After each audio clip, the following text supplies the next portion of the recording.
నేనున్నాను నేను విన్నాను. ఎక్కడో ఈ స్లోగన్ విన్నట్టుంది కదా. 4.5 సంవత్సరాల క్రితం నుంచి నేను ఉన్నాను నేను విన్నాను, నేను అది చేసేస్తాను ఇది చేసేస్తాను అని చెప్పి ప్రగల్భాలు పలికి పరిపాలన చేతకాక ఇంకో 2-3 నెలల్లో ఎలక్షన్కి వెళ్ళబోతూ ఉంటే అధికమైన సమస్యలన్నింటినీ కూడా పక్కదోవ పట్టించడానికి, ప్రజలు ఎదుర్కొంటున్న సమస్యలన్నీ కూడా పక్కదోవ పట్టించడానికి, అదేవిధంగా ఎన్నికల తాలూకా స్టంట్లో భాగంగా ఈరోజు అతనికి తెలియకుండానే అతను చేస్తున్న పనిని ఒక పథకం కింద, ఒక స్కీమ్ కింద 100 కోట్లు ఖర్చు పెట్టి మరి బయటకు తీసుకొచ్చాడు. అది ఏంటో తెలుసా? ఆ పథకం ఆడుదాం ఆంధ్ర. అసలు నిజంగా నాకు ఈ పథకం అదే ఆ పర్టికులర్గా ప్రోగ్రాం పేరు విన్న వెంటనే నేనైతే ఫస్ట్ నవ్వుకున్నా. ఈ కొత్తగా పెట్టడం ఏముంది ఆడుదాం ఆంధ్ర అని? 4.5 సంవత్సరాలుగా నువ్వు చేస్తున్న పని అదే కదా జగన్మోహన్ రెడ్డి, సైకో జగన్. 4.5 సంవత్సరాలుగా ప్రజల జీవితాలతో ఆటలాడుకుంటూ, ఆంధ్రప్రదేశ్ రాష్ట్ర ప్రజలతో జీవితాలతో ఆటలాడుకుంటున్న నువ్వు ఈరోజు స్పెషల్గా మళ్ళీ ఆడుదాం ఆంధ్ర అని ఒక ఎన్నికల స్టంట్ని బయట తీశాడు. అసలు ఎందుకు ఇది ఎన్నికల స్టంట్ అన్నాను, అసలు ఏంటి ఆడుతున్నాడు అన్నది ఒకసారి వివరాల్లోకి వెళ్తే, ఫస్ట్ మనం జాగ్రత్తగా పరిశీలిస్తే ఈ ఆడుదాం ఆంధ్ర అన్న పదం అతని తాలూకా నైజానికి సంబంధించి బయటకు ఉద్భవించిన ప్రోగ్రాం ఇది. ఎందుకంటే మీరు అబ్జర్వ్ చేయండి, ఎన్నికలు అయిన తర్వాత ఫస్ట్ ఆడుకున్నది అతని తల్లితోనే, అతని చెల్లితోనే. తర్వాత వెంటనే అక్క చెల్లెమ్మల దగ్గరికి వచ్చాడు, రాష్ట్రంలో అక్క చెల్లెమ్మల దగ్గరికి వచ్చాడు. అక్క చెల్లెమ్మలతో ఎలా ఆడుకున్నాడు? కల్తీ మద్యం ప్రవేశపెట్టి తాలిబొట్లు తెగిపోతా ఉంటే ఒక రాక్షస ఆనందం పొంది ఆటోమేటిక్గా అక్క చెల్లెమ్మల జీవితాలతోని, వాళ్ళ పిల్లల జీవితాలతోని కూడా ఆడుకున్నాడు. మేనమావని పిలిపించుకొని పిల్లల చేత నాడు నేడు స్కీమ్ అని చెప్పి కల్తీ పనులన్నీ చేయించి, నాశరకమైన పనులన్నీ చేయించి ఈరోజు ఆ నాడు నేడు బడుల్లో కూడా కూలిపోతుంటే పిల్లలు ప్రాణాలు పోయే పరిస్థితిలో ఉండి ఆ తల్లుల గర్భశోకంతో ఆడుకున్నాడు. మనం ఇంకా వివరాల్లోకి వెళ్తే అంగన్వాడీ కార్యకర్తలు ఈరోజు 4.5 సంవత్సరాలుగా నువ్వు చేసిన మోసాన్ని గ్రహించి ఈరోజు ఎంతోమంది అంగన్వాడీ కార్యకర్తలు రోడ్ల మీదకి వచ్చి వినూత్నంగా వాళ్ళందరూ కూడా నిరసనలు తెలియజేస్తూ ఉంటే ఈ రోజుకి కూడా వాళ్ళ గురించి పట్టించుకునే నాదుడు లేక వాళ్ళ జీవితాలతో ఆడుకున్నాం. ఆశా వర్కర్లు మనందరికీ తెలిసిందే, ఆఖరికి మున్సిపల్ వర్కర్స్. ఇందాకే మా పత్రికా సోదరుడు అంటున్నారు, ఏంటి అందరూ మా పలుచగా ఉన్నారంటే ఎక్కడ చూసినా ధర్నాలే పడుతున్నాయండి, ఎక్కడ చూసినా నిరసనలే కనిపిస్తున్నాయి, దట్స్ వై మేము అది కవర్ చేసుకోవడానికి వెళ్ళామండి అని. సిగ్గనిపించట్లేదా జగన్మోహన్ రెడ్డి? 4.5 సంవత్సరాల కాలంగా ఆడుకుంటున్న జనాలతో ఆడుకుంటున్న నువ్వు ఈరోజు బయటికి వాళ్ళు బాధ భరించలేక నువ్వు కేసులు పెడతావని, స్కీములు తీసేస్తావని ఇన్ని రోజులు భరించి ఉండొచ్చు. కానీ ఈరోజు ఆ కడుపు మంట భరించలేక, వాళ్ళ కష్టాలను భరించలేక ఈరోజు బయటకు వచ్చి నీ మీద నిరసనలు తెలియజేస్తూ ఉంటే అవన్నీ పక్కన పెట్టేసి క్రికెట్ బ్యాట్ పట్రా, హాకీ బ్యాట్ పట్రా, ఆడుకుందాం అని చెప్పి మాట్లాడుతున్నావు. ఓకే, మాట్లాడు. ఇంకా మున్సిపల్ వర్కర్స్, ఆఖరికి నీ వెనకాతల కాపలా కాస్తూ నీకు వెనకాతలు నువ్వు ఏం చేసినా తందాన తానా అనే పోలీస్ డిపార్ట్మెంట్ వాళ్ళు కూడా ఈరోజు రేపు బయటకు వచ్చి వాళ్ళు కూడా నిరసనలు తెలియజేస్తారు. కనీసం వాళ్ళకి ఇచ్చే టీఏడిఏలు కూడా, వాళ్ళ జీపీఎఫ్లు కూడా వాళ్ళ ఖాతాల్లో పడకుండా, వాళ్ళకి వచ్చి ఇంక్రిమెంట్లు లేకుండా, వాళ్ళ తాలూకు టీఏడిఏలు లేకుండా వాళ్ళు ఎన్ని రకాలుగా ఇబ్బందులు పెడుతున్నావు పోలీస్ డిపార్ట్మెంట్. వాళ్ళు కదిలిస్తే కన్నీళ్ళు పెట్టుకునే పరిస్థితులు ఈరోజు పోలీస్ డిపార్ట్మెంట్ ఉంది. 1వ తారీఖు కల్లా జీతాలు పడే ప్రభుత్వ ఉద్యోగులు, ప్రభుత్వ ఉద్యోగం అంటేనే 1వ తారీఖు కల్లా టెన్షన్కి జీతం పడుతుంది, నెలంతా కూడా ఇబ్బంది లేకుండా గడిచిపోతుంది అనుకున్న కాన్సెప్ట్ నుంచి ఏ రోజు జీతం పడుతుందో తెలియదు, ఏ రోజు జీతం పడిన తర్వాత ఎన్ని రోజుల జీతం చేతిలో ఉంటుందో తెలియని దుస్థితిలో ఈరోజు ప్రభుత్వ ఉద్యోగుల తాలూకు జీవితాలతో ఆటలాడుకుంటున్నాం. ముఖ్యంగా టీచర్స్ని సిపిఎస్ విధానం రద్దు చేస్తారని చెప్పి ఎప్పుడో మోసం చేసి ఈ రోజుకి కూడా వాళ్ళ జీవితాలతో ఆడుకుంటున్నాం. ఇలా గనక నేను మాట్లాడుకుంటూ పోతే డాక్టర్స్, దళితుల జీవితాలతో ఆడుకున్నాం, బీసీల జీవితాలతో ఆడుకున్నాం, మైనార్టీ జీవితాలతో ఆడుకున్నాం, పోలవరం లేక రైతుల జీవితాలతో ఆటలాడుకున్నాం, అమరావతి రాజధాని లేకుండా ఈరోజు అమరావతి రైతుల జీవితాలతో ఆడుకున్నాం, ఆఖరికి మధ్యతరగతి జీవితాలతో విపరీతమైన ధరలు పెంచేసి మధ్యతరగతి జీవితాలతో ఆడుకున్నాం, భవన నిర్మాణ కార్మికులు, కాంట్రాక్ట్ ఉద్యోగులు. ఆఖరికి ఎంత దారుణం అంటే జబ్బు పడి హాస్పిటల్కి వెళ్తే హాస్పిటల్లో నువ్వు ఎంతో ప్రతిష్టాత్మకంగా తీసుకునే ఆరోగ్యశ్రీ అనే పథకం కూడా 29వ తారీఖు నుంచి క్లోజ్ అయిపోతుంది. దారుణం అన్నమాట. ఎందుకో తెలుసా? డబ్బులు కట్టలేక 29వ తారీఖు నుంచి ఆరోగ్యశ్రీ పథకం కూడా క్లోజ్ అయిపోతుంది. ఇంత దారుణమైన పరిస్థితులు, ఇన్ని రకాలుగా జీవితాలతో ఆడేసుకొని ఈరోజు మనం ఆడేసుకుందాం దా అంట, ఆడుకుందాం దా అంట.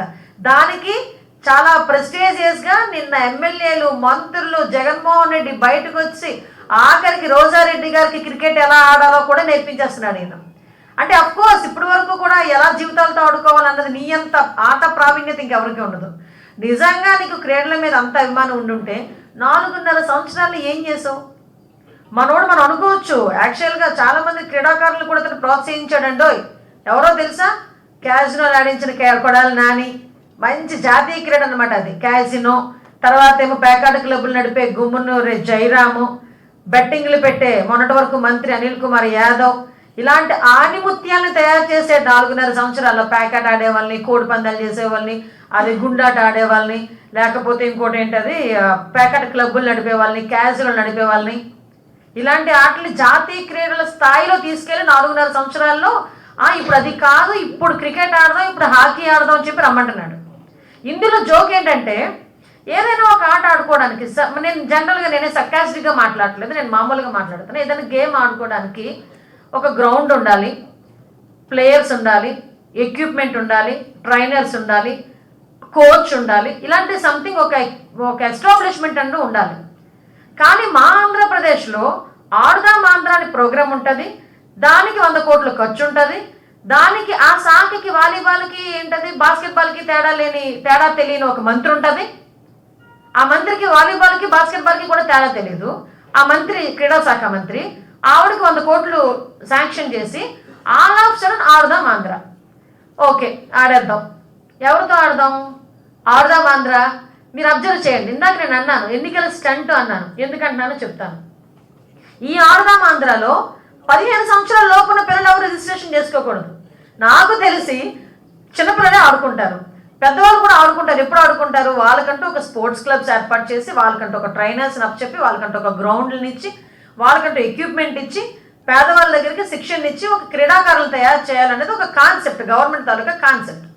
కానీ ఈరోజు ఏంటి, దాన్ని ఎన్నికలకి ఎలా టర్నప్ చేయాలి?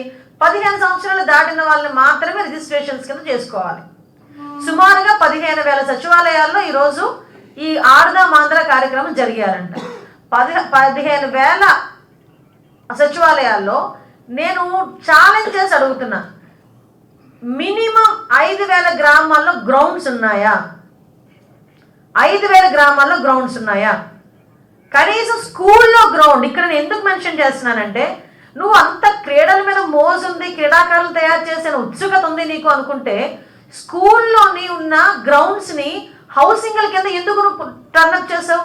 హైకోర్టు ఆదేశాలు ఇచ్చింది కాబట్టే కదా మళ్ళీ తీసుకొచ్చి ఇచ్చావు నువ్వు. అది ఈ రోజు వరకు కూడా ఎంత దారుణమైన పరిస్థితులు అంటే, స్కూల్ గ్రౌండ్స్ని హౌసింగ్ స్కీములకి ప్లాట్లేసి అమ్మేశాడు, ఇచ్చేసుకుందామని చెప్పి రెడీ అయిపోయాడు. ఆఖరికి దానికి హైకోర్టుల కింద వెళ్ళి హైకోర్టుల నుంచి ఆర్డర్ తెచ్చుకుంటేనే కానీ ఆపుకోలేని పరిస్థితి. నువ్వు ఈరోజు ఆడదాం ఆంధ్ర అని చెప్పి బయటకు వచ్చేస్తానంటే మేము నమ్మాలి? ఒక్క దగ్గర మైదానాలు లేవు. యాక్చువల్గా రీసెంట్గా మీకు చెప్పాలి, నిన్ననే మనోడు లయోలా కాలేజ్, నల్లపాడు లయోలా కాలేజ్లో అనుకుంటా గుంటూరులోని ఓపెన్ చేశాడు. పక్కనే బిఆర్ స్టేడియం అని గుంటూరులోనే ఉంది, మీకు తెలుసా? అది స్కూల్ గ్రౌండ్లో ఓపెన్ చేశాడు. గుంటూరులోని బిఆర్ స్టేడియం అని ఉంది. ఆ బిఆర్ స్టేడియంని కనీసం మరమ్మతులు కూడా నోచుకోలేదు. ఈయన ఆడుదాం ఆంధ్ర అని చెప్పి బయటకు వచ్చాడు. ఇది ఎన్నికల స్టంట్ కాక ఇంకేముంటుంది? ఇన్ని రోజులు యువతను మోసం చేసావు. ఏ రకంగా మోసం చేసావు? ఉద్యోగాలు లేవు, పై చదువులు లేవు, డ్రగ్స్కి గంజాయికి విపరీతంగా బానిసం చేసావు. తల్లిదండ్రులందరిలో కూడా పిల్లలు చదివించుకొని ఉద్యోగాలు రాక ఉక్రోషంతో ఉన్నారు. ఒక పక్క చదువుకు తగ్గ ఉద్యోగం రాక, చదువుకు తగ్గ జీతం రాక, పిల్లలు అల్లాడిపోయి డ్రగ్స్కి గంజాయికి బానిసైపోతా ఉంటే, ఈరోజు నువ్వు బయటకు వచ్చి ఆడుదాం ఆంధ్ర అంటే నమ్మేయడానికి ఎర్రి జనాలు అనుకుంటున్నావు ఆంధ్ర ప్రజల్ని? మరి ఇంకో ఆడుదాం ఆంధ్ర పేరుతో బయటకు తీసుకొచ్చి మైదానాల్లో, గ్రౌండ్స్లో, ప్లే గ్రౌండ్స్లో గడ్డి తీపించడానికి కూడా నీ దగ్గర నిధులు లేవని చేతులు ఎత్తేసావు. నువ్వు ఆడదాం ఆంధ్ర అంటే మేము నమ్మేయాలి, క్రికెట్ బ్యాట్ నువ్వు పట్టుకుంటే మేమేమో క్లాప్స్ కొట్టాలి. అది ఈరోజు దోచుకో అన్న ఒక గేమ్ పెడితే కెప్టెన్గా జగన్మోహన్ రెడ్డి గారు పేరు పెట్టవచ్చు. ఆంధ్రప్రదేశ్ని దోచుకో అని గేమ్ పెట్టాలి. దానికి టీం సభ్యులు కూడా ఎలా ఉంటుందో తెలుసా? Captain Jaganmohan Reddy, vice captain లేదు అనుకున్నా వైస్ కెప్టెన్ అనుకోవచ్చు, overall allrounder Sajjala Ramakrishna Reddy, wicket keeper కింద మనోడెవడు వైవి సుబ్బారెడ్డి, లేదు ఓపెనర్ ఎవరో తెలుసా విజయసాయి రెడ్డి, ఇంకా ప్లేయర్స్ కింద కొడాలి నాని, మళ్ళీ వీళ్ళందరూ ఉన్నారు కదా పేర్ని నాని అని, మన సిదిరప్పల్ రాజు, సంథింగ్ ఎక్స్ అనిల్ కుమార్ యాదవ్, వీళ్ళందరూ ఉంటారు. వీళ్ళందరికీ చీర్ గర్ల్స్ మాత్రం ఉండాలండోయ్ మా రోజా గారు. ఇలా ఒకటి రెడీ చేసుకొని దోచుకోండిరా అంటే రాక్షసుల్లాగా రాబందుల్లాగా పీక్కు తింటారు. చంద్రబాబు నాయుడు గారి హయాంలో క్రీడా క్లబ్లను ఏర్పాటు చేసి సుమారుగా 50 లక్షల నుంచి, గ్రామానికి సంబంధించి 50 లక్షల నుంచి ₹1 కోటి వరకు అనౌన్స్ చేసి డబ్బులు ఇచ్చి క్రీడాకారులందరినీ కూడా తయారు చేయడానికి అని చెప్పి వాళ్ళందరికీ కూడా శిక్షణ ఇచ్చి ఏర్పాటు చేస్తే, జస్ట్ నువ్వు బయటకు వచ్చిన తర్వాత ఏం చేసావు, నేను సుమారుగా 10,000 క్రీడా క్లబ్బులను పెడతానని చెప్పి ఏదో సామెత చెప్పినట్టు ఏమీ లేదు కానీ పిల్లడి పేరు సోమలింగం అని ఏదో పేరు పెట్టారట. అలాగా అసలు దానికి నిధులు ఏర్పాటు చేయలేదు.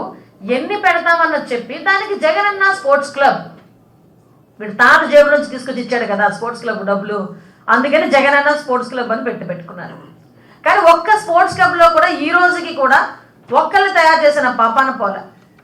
అరే నేనేమంటానంటే, ఆఖరికి పేదవాడి ఆడుకోవడానికి కానీ నేర్చుకోవడానికి కానీ వెళ్తే నువ్వు ఫీజు కింద ₹50 నుంచి ₹1000 వరకు నువ్వు తీసుకుంటున్నావు. అది నువ్వు తెలుసుకునే విధానం. ఈరోజు వరకు పీఈటీస్ని ఎందుకు రిక్రూట్మెంట్ చేసుకోలేకపోయావు?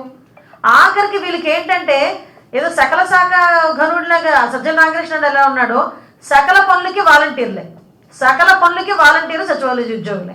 ఆఖరికి రేపు పొద్దున్న పీఈటీస్ కనుక బయటకు వచ్చి మమ్మల్ని ఎందుకు ఇంకా రిక్రూట్మెంట్ చేసుకోలేదంటే, అవసరం లేదు మాకు వాలంటీర్లు ఉండాలి, వాళ్ళు నేర్పేస్తారంటారు. ఎలా నేర్పుతారు వాళ్ళకి తెలియదు కదా అంటే, ఏముంది బాల్ వేయడం బ్యాట్ పెట్టి కొట్టడమే కదా అని అడుగుతారనమాట వీళ్ళు. అలాంటి దుర్మార్గులు ఈరోజు ఆడుదాం ఆంధ్ర పేరుతో కొన్ని కోట్ల రూపాయలు దోచుకునే పరిస్థితి ఈరోజు మనకు కనిపిస్తూ ఉంది. అంటే ఈరోజు ఎంత దారుణమైన సిచ్యువేషన్స్ ఉన్నాయంటే, ఒక హాకీ బ్యాట్ నాకు తెలుసు, అంటే వీళ్ళు ఎంత దారుణంగా దోచుకుంటున్నారని చెప్పడానికి నేను చెప్తున్నా. ఒక హాకీ బ్యాట్ వీళ్ళు ఎంత కొంటున్నారో తెలుసా? యాక్చువల్గా ఎత్తి కొడితే ₹150 నుంచి ₹750 వరకు ఉంటుందట. వాళ్ళు కోట్ చేసింది ఎంతో తెలుసా? 10,200. అంటే ఏ రేంజ్లో వీళ్ళు దాన్ని దోచుకుంటున్నారో ఒకసారి మనందరం కూడా చూసుకోవచ్చు. ఇంకో విషయం చెప్పాలి, ఆంధ్ర క్రికెట్ అసోసియేషన్ మీకు తెలుసు కదా, ఏసీఏ ఆంధ్ర క్రికెట్ అసోసియేషన్, అది కాస్త ఈరోజు రెడ్డి క్రికెట్ అసోసియేషన్ అయిపోయింది.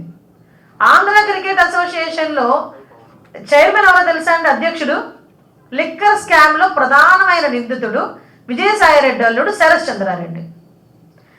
చంద్రారెడ్డితో పాటు ఉన్న వాళ్ళు ఎవరంటే, ఓ పక్క మోహిత్ రెడ్డి, గోపీనాథ్ రెడ్డి. దీన్ని ఆంధ్ర క్రికెట్ అసోసియేషన్ అనొచ్చా, రెడ్డి క్రికెట్ అసోసియేషన్ అనొచ్చా? ఆఖరికి వీళ్ళకి అవకాశాలు గురించి ఎదురు చూస్తున్నారు. ఒలింపిక్స్లో కూడా దూరిపోదాం అని చెప్పేసి వీళ్ళు అవకాశాల గురించి ఎదురు చూస్తున్నారు. అవకాశం గురించి ఎదురు చూసి డెఫినెట్గా అది కూడా చేస్తారు వాళ్ళు.